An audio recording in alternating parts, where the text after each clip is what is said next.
Good news for the Ducks. The impact of the win over Penn State extends beyond just a 1 in the win column.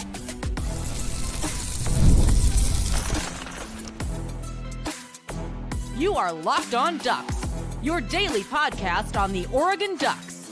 Part of the Locked On Podcast Network, your team every day. Yes, it is that time once again for Locked On Ducks. I'm your host, Spencer McLaughlin, and thank you all so much for making this your first listen or your first view of the day. It's part of the Locked On Podcast Network, your team every day and your number one source to stay up to date with the Ducks. Some roster comparison from last season to this season. Boy, this year looks really good. More moments from Penn State to relive, all on today's show, which is brought to you by our friends over at Mazda. Like Oregon's players, they sweat every detail at Mazda because when you make every move count, pulling off the unexpected is only the beginning. Stay tuned later for highlights in this week's Moving the Game Forward Mazda Move and Be Move. Brian Smith, longtime recruiting analyst, host of the Portal podcast here at the Locked On Network, is back. Brian, we usually talk every week for many, many months, and then all of a sudden we have games to talk about, and the recruiting news is secondary. It's not quite as big. It doesn't go away, as you know, talking about it every day on your show, but I was thinking about this earlier this week, and I texted you to come and do this segment because I thought, man, I feel like when you win at Penn State, it's got to have some kind of recruiting impact, right? You've covered this sport and recruiting for a very long time. When you win this type of game, what can that mean for the results on the trail? That can mean you can gain fans that turn into prospects who eventually enter your roster. This is how teams like Miami made their hay back in the day. Teams like Penn State made their day. They won on the road. It's one thing to win at home. Hudson's awesome, by the way. But going into somebody else's house and winning has an extra oomph. And they were up. I mean, they should have won big, and Oregon let them back in. But then they stung them in overtime. Like the way they took them in overtime. And I think that has a little extra, too. By the way, Drew Aller is the definition of non-clutch. Just want to throw that in there. But I didn't say it. That was Brian. Yeah. And it's still true either way. Yeah, we're all just thinking it. But Oregon, back to the point, is going to get recruits, not necessarily just 26, but this is a long-term thing. There'll be a kid 5 years from now that's going to say on my show, your show, both, I remember when Oregon went to Penn State. That's how this stuff starts, like legitimately. Road game victories have an extra cachet to them. The Ducks just got it. Congrats to them. Yeah, no, I was also thinking during the game about Brandon Finney and how, how good is that guy, man? He's something else. And that's one of those moments that I think about a lot because it almost feels like I have two different shows that I do here at Locked On Ducks. There's the recruiting show and then there's the football show. And yes, there's a correlation between the two, but a lot of the guys that Oregon recruits from the high school ranks aren't going to make a major impact right away. Now, we're seeing that a lot with this year's recruiting class, of course, but there can often be kind of a wait, kind of a long payoff, if you will. Think of a guy like Amari Washington, who, look, I am chair of the Amari Washington fan club and have been for many, many months. That's a class of 2023 recruit. And he's just now, he made an impact last year, no doubt, but he is a starter, all-conference caliber guy in his third year of college football. That's what I mean between the disconnect of it's a much more futuristic kind of look. At least that's the way it feels to me doing the show in the offseason of, boy, they're set up well for this, they're set up well for this. But then you look at this roster, Brian, for Oregon, and the 2025 class is everywhere. You've got DeCorian Moore, you have got Brandon Finney out there making an impact. They're all over the field. And I think that the way that it has paid off over the last couple cycles for the Ducks in this spot is a testament to what Dan Lanning has done in not just recruitment, but also retention of that talent. Because some of those guys have had to wait their turn, like Aaron Flowers had to wait a year. I bet you there were teams he could have played for as a true freshman last year. He's all over the field making tackles for this Oregon team. That's just how it comes off to me when I see these recruits make an impact right away. Man, Usually younger guys have to wait a little bit, but as Dan Lanning also says, if you're good enough, you're old enough. I think that there's a certain running back from the state of Illinois that's a pretty good. This De'Ara Hill is awesome, dude. Yeah, I mean, he's still got things he can learn, maybe be a little more patient or whatever, but he's got zip. That first step, thumbs up, brother. I don't know exactly why he wasn't ranked higher. I remember watching him. I thought he was pretty good. I didn't know he was this good, but, like, he didn't get any national buzz in the recruiting ranks. I mean, he was still ranked fairly high, but nobody said he's going to be a top 5 guy. Like, he's got to be one of the top 5 freshman running backs in the country, right? Like, I don't know.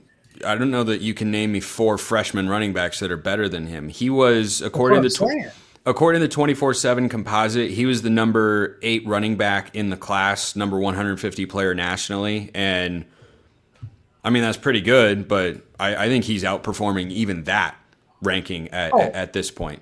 I mean, the guys, like the running back they got from California, they use as their short yardage guy. Davison, yeah. He was supposed to be the guy, and I loved him. I saw him at Under Armour, and I thought he was really good. But he's not as good. Like, Hill is the juice. Yeah. Like, he's the one that when he's in the lineup, you've got to he's over there. You know, you got to look at it a little differently. And when you have players like that, the defenses have to scheme different. Yeah. That's just another point of how well they're recruiting. There's a guy at just about every spot. I mean, Sadiq gets like all the reps at tight end because there's nobody else like him. Right. But outside of that, name a spot the Ducks don't have a freshman that's at least contributed. Like, it's pretty ridiculous. Like, quarterback is its own entity. Yeah, quarterback's its own thing. I mean, yeah, you've got wide receiver, you've got running back, offensive line. I don't think you have a major contributor, right? You have some guys who have gotten experience, though. They've got a lot of experience there. Defensive line is mostly veterans. You know, you've got Aiden Breland in there, who's a second-year player. I think he redshirted a season ago. But again, that group is a lot of guys like Amari Washington that were a part of that initial haul of recruits, and it's been kind of a long payoff, and it's a really awesome thing to see for the way the staff has recruited, retained, and developed talent. And then you're seeing that on the field on Saturdays right here, right now, and Oregon's one of the best teams in college football at the moment as a result of it. And Sadiq's another guy that goes back to the point I was making earlier. I know you had kind of a look of consternation as I was explaining that point, but like, you know, Sadiq did some things as a true freshman. He did more as a sophomore, but still not a ton. And now he is one of Oregon's primary receiving targets. It's just those sorts of guys. And, you know, what you're saying is going forward, you can build those sorts of moments in guys' heads to think about, do I want to go to Oregon? Oh, I remember when they did this. Oh, that's cool. So you're talking 2026, 27, but I feel like it could go even beyond that for Oregon on the trail. Yeah, I mean, this is the ultimate national recruiting program, partially because they need to be, but I also think landing in that group just like going into other people's backyards and taking players. I really do, because like, especially like Penn State in areas like that, that's not easy, and they're doing it. They're doing it consistently. So now you can say we just went there and won. They recruit Philly hard, Pittsburgh, New York, New Jersey, Maryland, Virginia. Even if it's just one more player a year, Spencer, that matters. I mean, that could be your next Brandon Finney.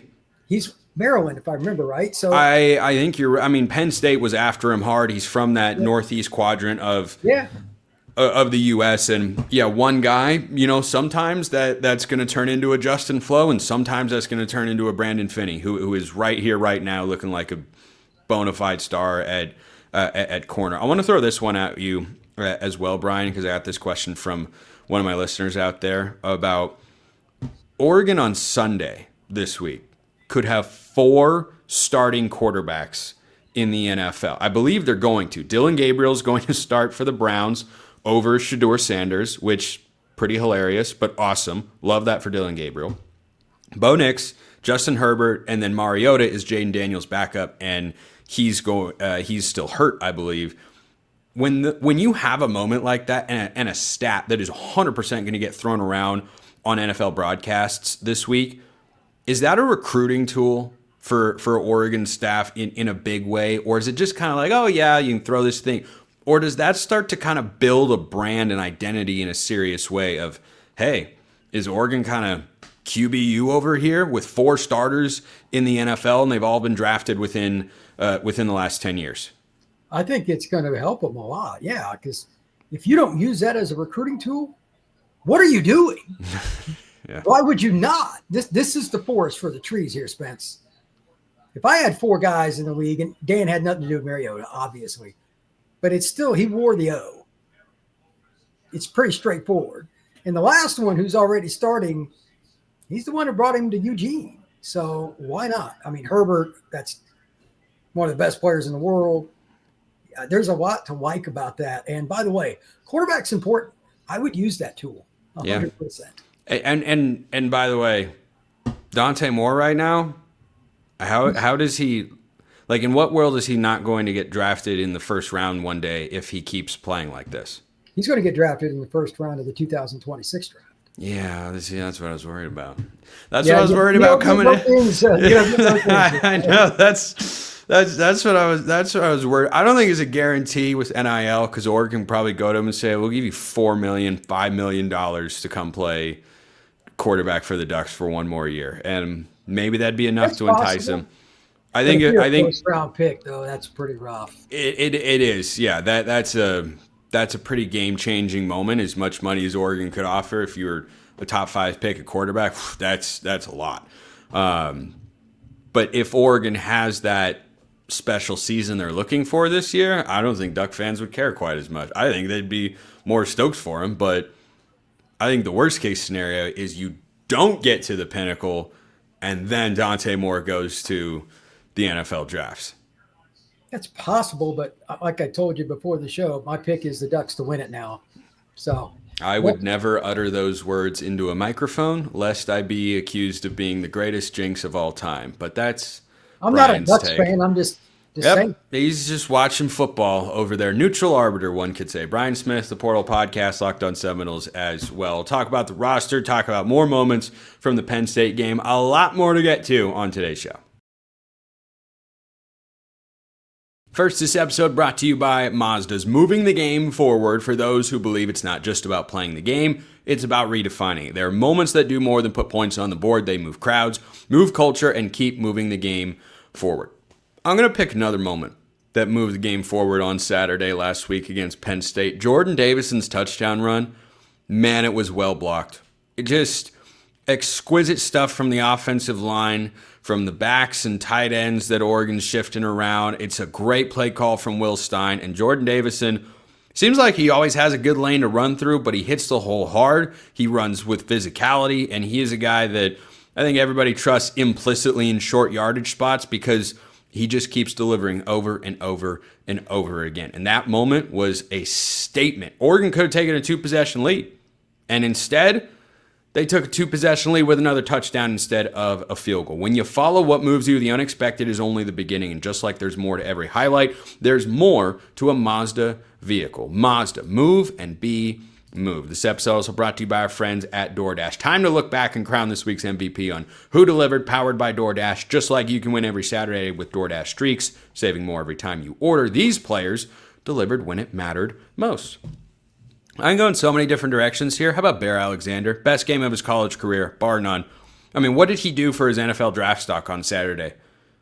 Move it up at least a round? You know, if he had maybe a 6th or 7th round grade previously, he had to have at least gotten bumped up against that offensive line in that environment to a 4th or 5th round pick. I mean, at the very least, that's what he looked like. And how about his counterpart and running mate, Amari Washington? My guy. That was my guy, Amari Washington. Those guys delivered for the Ducks like DoorDash delivers your Saturdays. With DoorDash Streaks, you save every Saturday you order. Stack it up all season. You could save up to $250, including $100 in DoorDash credits. Order this Saturday. Keep the streak alive. Fuel your game day. Only with DoorDash. Terms apply. Promo period through November 18th. Check out DoorDash today. All right, let's dive into some mailbag questions. Is there a position group that was better last year than this season? Well, this is a pretty difficult question because You're going to hear me talk about this more on tomorrow's mailbag show, which I recorded before I did this show.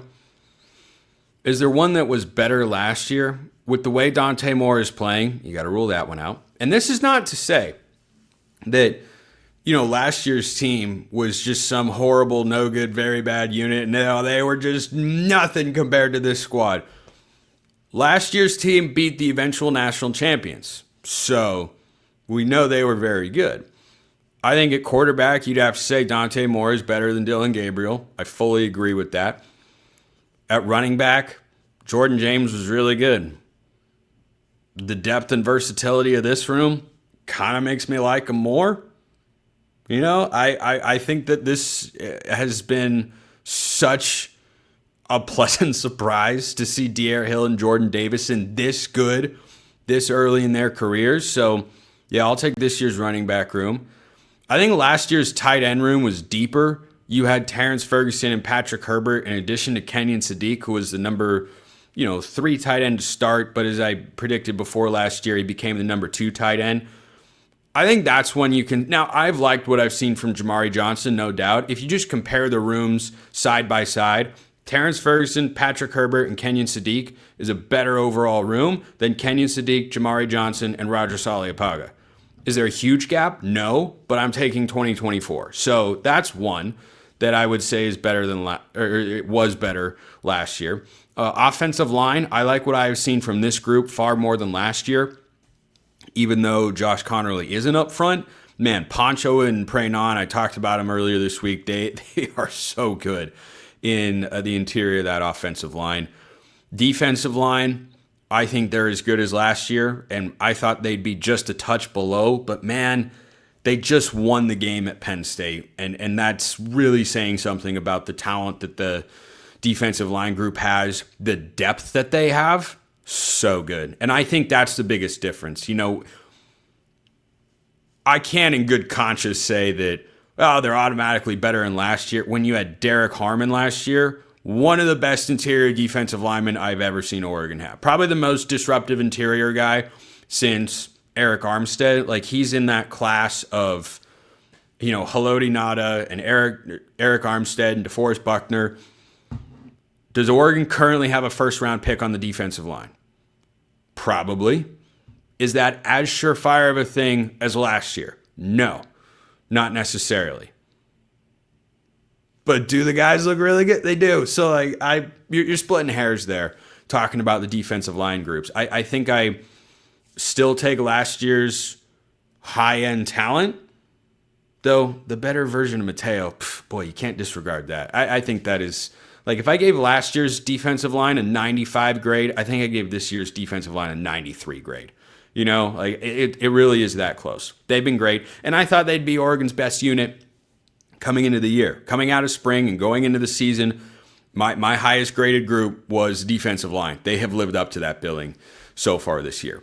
Linebackers, boy, Jerry Mixon's emergence. You lose Jeffrey Bossa. I think that's probably a wash overall. I mean, it's mostly the same with Bryce Betcher, Devin Jackson in there. You just swap out Bossa for Mixon, who's done some good things. I think maybe you'd say you'd rather have last year's linebackers with Bossa's experience, but I don't think this group is playing poorly by any stretch.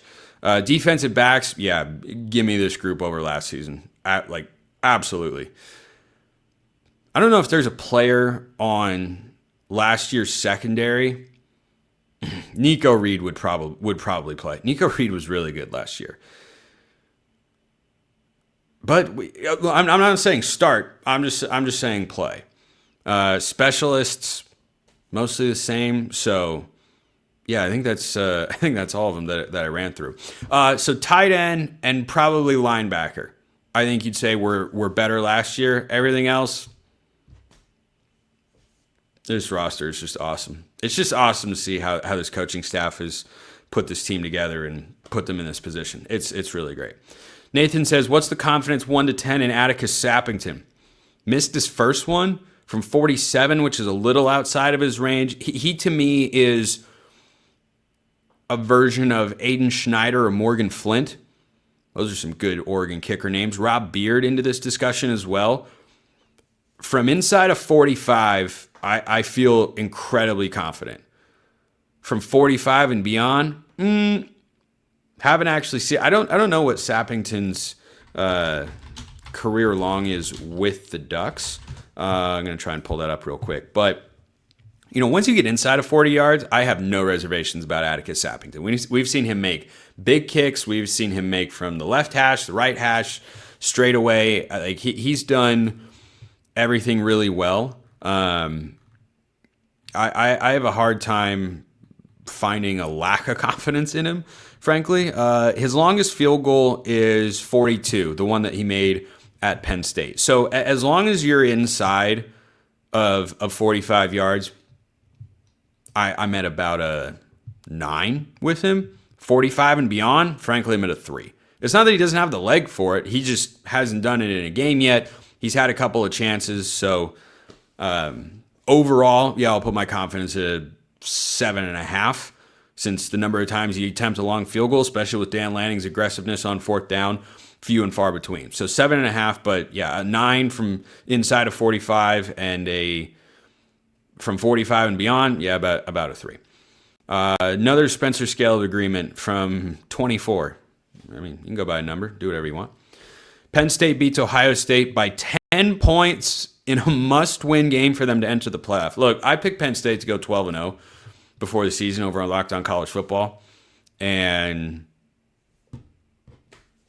if you can't beat Oregon at home, how am I going to pick you to beat Penn State or to beat Ohio State on the road? When Julian Sayin will be far more settled in, I think they'll have unlocked their offense. They're very dink and dunk at the moment, which is all they need because their defense is so good. Matt Patricia's doing a really good job on that side of the ball. So, I'm not, after the Oregon game, this was a perception shifter for me with the Ducks and on my other show with Penn State as well. So, no, I'm not going to pick them to beat Ohio State on the road in a big game. So, give me... that's a 1. By 10 points as well. No. Ohio State's offense still has room to improve. Sure. Penn State's defense, really good. No doubt. And we saw that last week. But the refusal to trust James Franklin is full blown for me. Because Saturday was the moment. That was the game. You should have won it. They were the favorite. Usually in these big games, they're underdogs, and people can look back and say, well, they're underdogs. They're kind of supposed to lose. Nope, you're favorite. You're at home. You're off by. You're the more experienced team. You paid $3 million for a defensive coordinator. You should have won the game. And they didn't. So Dan Lanning's that kind of guy. I will talk on tomorrow's show. My everydayers will want to remember this, about the pressure that Dan Lanning forces other coaches to be under. I overlooked James Franklin in that conversation. I just realized that. So anyway, keep that in mind. More questions to get to. We're going to relive more moments. And I was so very right. First, this episode brought to you by Peloton. Peloton is shaping the future of fitness with the brand new Peloton Cross Training Tread Plus, powered by Peloton IQ. It's their most advanced equipment yet, designed to give you real-time guidance and endless ways to move. Whether you're running, lifting, or cross-training with your favorite instructors, this is training reimagined. Peloton is built for breakthroughs with tools that help you plan, stay motivated, and reach peak performance. You'll love how Peloton IQ system gives real-time strength coaching, actually tracks your reps, suggests the right weights, and corrects your form, making every rep safer and smarter to get you moving in the right direction, like Dan Lanning has this Oregon team going in the right direction. So let yourself run, lift, flex, and push forward. Explore the new Peloton Cross Training Tread Plus today at onepeloton.com. That's ONEPELOTON.com, onepeloton.com. Check them out today. So let's wrap today's show and relive the Penn State game. Again, why the heck not? George, death by 1,000 cuts. If I were to pick my favorite cut that not many noticed, it would be Kenyon Sadiq racing down a would-be pick 2 from the back of the end zone. What was yours? I love that selection.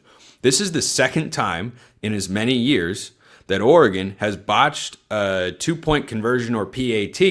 It's been returned the other way, and Kenyon Sadiq has tracked the guy down in a close game.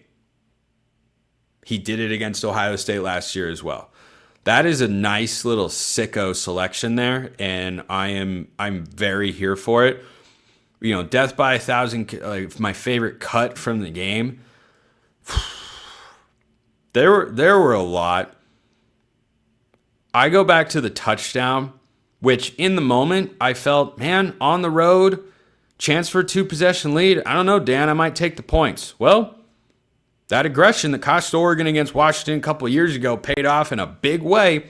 And the 4th and 1, when they gave it to Jordon Davison, I'd say that was my favorite cut because it was so much went into that play and it was so smart. You know, all the recruiting wins that Oregon had, you had Alex Harkey and Isaiah World shifted to the left side of that offensive line. You had Jordon Davison, the true freshman, in the backfield. Those 3 guys were not on Oregon's roster last year, nor was the guy, well, I mean, Dante Moore was on the roster last year, but he wasn't playing, of course, who's under center there. And they go overload with a shift into the backfield from Grace, the fullback, and they show that like they're going to run to the right with extra offensive linemen over there. But then when you weren't looking, they took their best offensive lineman outside of Poncho probably and Alex Harkey, it's him or Pranon, and put him on the left side, which is where Pranon plays. Overload there, and it's perfectly blocked, and Davison executes because that guy's a stud. So I'm going with that one. Like, I loved that play call. Stein was 5 of 7 on 4th down in this game. I mean, I'd say that or the 4th and 1 play action crossers with Decorian Moore and Kenyon Sadiq. Again, the young talent being called upon to step up in a big moment, and it's a smart, well-executed play call. They almost had another one, but for a false start on Jamari Johnson in the first half, when they faked the dive and pitched out wide to Jordon Davison, Will Stein was just really smart. So give me the 4th and 1 for a touchdown, but the 4th and 1 on the deep crosser to trust Dante Moore and Decorian Moore to make that play. You know, it's a 15, 18-yard pass down the field on 4th and 1. That can come back to bite you, but yeah, that was a good one. JJ sends this one in. SSA, Penn State turning their ad space lights up as bright as they did when Oregon was kicking field goals is the equivalent of pumping crowd noise. Home field advantage should be because of fans, not technology. This is a gray area, like a big gray area. Mississippi State fans bring cowbells to games. That's just allowed. Like, there's got to be a line. Fans can't bring a speaker in the stand, but you can bring a cowbell? I don't know exactly what you're referring to with the ad space lights, but Atticus Sappington didn't really seem to care. I'm going to go neutral on this one. Give it a... I haven't seen a report. Like, you sent me the question. I'm not saying you're making it up. I just haven't looked into the detail or gone back and watched the film to see what it was if they are doing that. Yeah, your home field advantage should be because of fans, not technology primarily, but yeah, so if that's what they did, then sure, I'll give you a 7. GoDuck777, hey boss, I got a good one for you. Do you think with reseeding, my guy, reseeding is spelled R-E dash the word seeding, S-E-E-D-I-N-G. You've got the word receding in here, R-E-C-E-D-I-N-G, like you're talking about a hairline. So maybe it was a typo. Sorry, I didn't catch that before. That was good. Do you think with reseeding now a thing, we get teams resting players in the playoff? If so, who would you say at this point is the most likely to do so? You can wait till after the Penn State game because there will be a ton of change at the top 25. No, you don't take any chances there. A team that's good enough to get into the playoff is good enough to pull an upset if you're not having your best day. And yeah, you can still blow them out if you get the right opponent. No, that's a 1. I don't think you do not risk that in a win or go home or any playoff setting for that matter. You play your best guys always until the game is truly out of hand. Dana White's burner says, SSA, Indiana home will be a tougher game than Penn State on the road. Whoa. They will take them lighter than Penn State and will be overconfident being at home. I'm glad they have a bye before this game for that reason. They still win, but it comes down to the wire again. Side note, I think Indiana is the second best team in the Big Ten behind Oregon. Yeah, Ohio State is really good. So this is a 2. This might even be a 1.5. I'll give it a 2. because you make a good point that, Oregon could very easily take Indiana lighter than they took Penn State. Not as much hype. You're going to be invigorated by your own crowd, but that's different than wanting to go in and, all the messaging that Dan Lanning had about we are about to get our butts kicked is what they're about to say. Like him saying that while they're sitting in the tunnel. Can't replicate that at home. But you do have the awesome crowd behind you, of course, for the first time in a few weeks. So, or a couple weeks, I should say. So, yeah, Indiana's a really good team. Do not get me wrong. I was really impressed they blew out Illinois, who is a good team, 63-10. Whew. That was a thorough beatdown. But you're at home against a team that I think is as good as Penn State. Like, Penn State is not what they should be. It doesn't mean they're a bad team. They're definitely not. So, no, that one's a 2. Finally, the other day, I had trivia back on the show, Tuesday trivia, and I nailed it. Oregon's original colors were blue and yellow. The final score of that Washington game was 70-21, not 70-16, is I think what I said. But alas, that wasn't part of the question. So I got it right. Just wanted to give myself a little gentle pat on the back there. All right, that's how we end today's show. Appreciate everyone listening. I'll see you next time. Till then, hope you all have a wonderful rest of your day. Oh, and there will be a show tomorrow. And go Ducks.